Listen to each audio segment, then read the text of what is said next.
Let me show you how to use Glassdoor Insights. If you are a job seeker, then Glassdoor is a great platform where you have a bunch of different options, anywhere from taking a look at the company information, looking at its reviews and ratings, as well as comparing companies.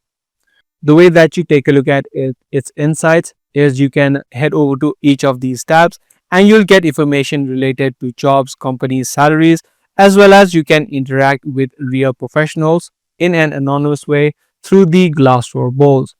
So, for example, if you head over to the company section and search in the company name, or you can also select these options and visit its company's profile, you'll be able to see these tabs on the top of the screen, which provides you insights as well as specific information on the exact sections that you select.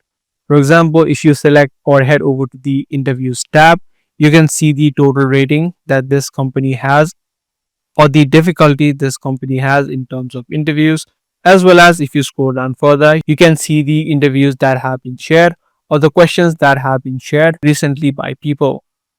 Similar to this, you can also get the information on the salary side of things. If you head over to the salary section, add in your job title as well as your location. It's going to give you this salary range along with the pay breakdown based on the base pay as well as the additional pay. You can also select the industry as well as the years of experience that you have. You also do have the interview side of things inside of salaries, where you can take a look at the most asked questions for your particular job title and as well as the location. And if you scroll down further, you can select the most recent option and you can take a look at what people are sharing in terms of interview questions for the opposition inside of Glassdoor. So by using all of these sections, you can use the insights or information that is available in Glassdoor. If this guide video did help you out, be sure to subscribe and also give this video a thumbs up.